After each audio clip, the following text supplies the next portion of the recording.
What's up, besties? Welcome back to Quarter Life Bliss Season 3. This is your favorite finance podcast with your financial bestie Sarah and bestie Yani.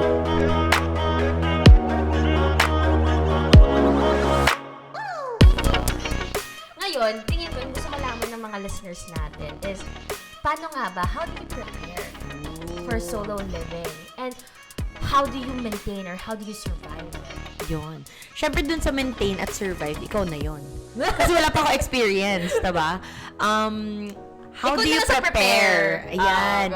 So how did you prepare to do your solo living? I started having this mindset, I think early last year or late of 2020, that I mentioned to my mom na I wanna rent. And experience condo life. Yun It's nice that you talk to it with your mom. Yeah, I said, you know what? Gusto kong mag-condo with friends. Una with friends pa nga. Na parang mag-condo or like a house with friends and with office mates, with teammates and see how work would be like. I wanna learn how to do everything on my own without ayaya. A very spoiled Yani. So sinabi ko na I wanna try it out. Tapos ang sabi lang ng mom ko, sayang bayad mo sa rent. Eh di bumili si girl ng condo. Tama. Sayang bayad sa rent. Eh di bumili ka ng condo. Bakit? Actually. Diba?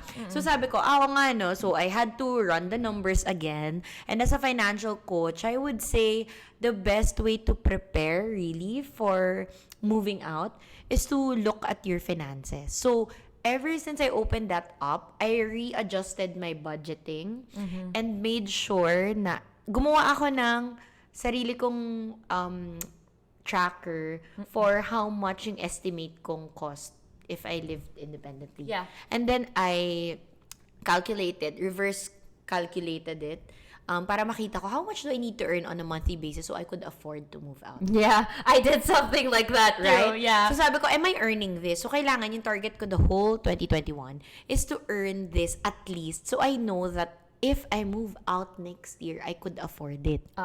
My emergency fund is prepared. My sinking fund is prepared. I could pay for this, that, etc. So that's how I prepared for it. Nilista ko talaga magkano ang rent, magkano ang kuryente, tubig, internet, food, grocery, may emergency fund pa, yung emergency fund in a way na contingency fund yung tawag ko. Yeah. Parang kunwari nag-adjust. Di ba kasi kunwari kuryente, hindi mo naman alam yun exactly kung magkano. Yung ganon. So, I had to run that, yung magkano yung renovation, magkano yung house, etc. So, that's how I prepared financially. Because I think the big chunk of it, more than the emotional and mental preparation, if you really want to move out, you have to prepare financially. Yeah. For Kasi, yan ang magiging stress mo. Yan ang emotional at Yeah. mental stress mo once you move out if you don't have the money. Exactly. That's gonna drain the heck out of you. Yeah, Diba? exactly. So, that's how I personally prepared. So, whenever people ask me, I wanna move out, I wanna do solo living, may mga coaches ko nagtatanong sa akin. Lagi kong sinasabi, sige, run your number first. Like, if you were to rent today, magkano ba yung kakailanganin mo on a monthly basis? Can your salary afford it ba?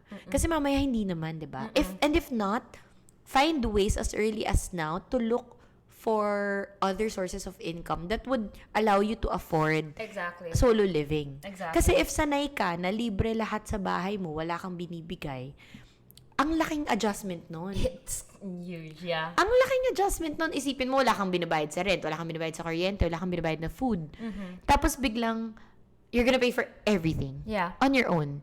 Diba? So, if you really wanna prepare yourself, more than packing your bags, it's more than that. Or It's looking more for than a cute Airbnb where you can stay for a month. No. Practicein mo na yung pera mo, girl. I think Bestie. you kind of have to apply, like when you're about to put up a business, you know how some business owners, they think of what's going to be the operating cost of this for the next 6 months, and then that's how much you have to save up for so that they can put up the business. I have an uncle now who said, wag lang 6 months, 2 years. Dapat yung nakaka-operate yung business mo for 2 years. So I'm like, okay, that makes sense. But, I mean, for me naman, it's nice that you mentioned that. I kind of can't relate to it because, like I mentioned earlier, I had to do, like, if there's anything I can describe my life, it's just been very chaotic in my early 20s. Like, I had to survive, I guess. Pero I can give you tips on what you want in terms of surviving. Add ko lang ha. Kasi pala, if you don't prepare your finances, baka and you come from a space of galit ka sa mga tao, kaya mo gusto umalis, baka you end up just going back. Kasi hindi ka pala prepared. Exactly. So, I guess a mindset that you have to have is you have to be determined then to do it. You have to be determined. You have to know why you're doing it, and you have to be prepared in terms of money. Because I think that's the number one thing. Money is the number one thing you're gonna use more than the furniture that you buy, more than the Airbnb that you buy. How good are you with budgeting your money while you're living on your own? Can you afford it? Yeah, can you afford it? Can you afford to do solo living?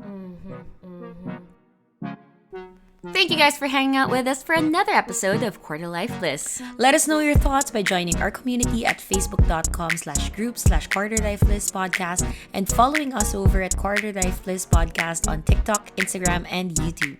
And that's it. Anything else to say, bestie? Find your bliss and money will follow. Yawn.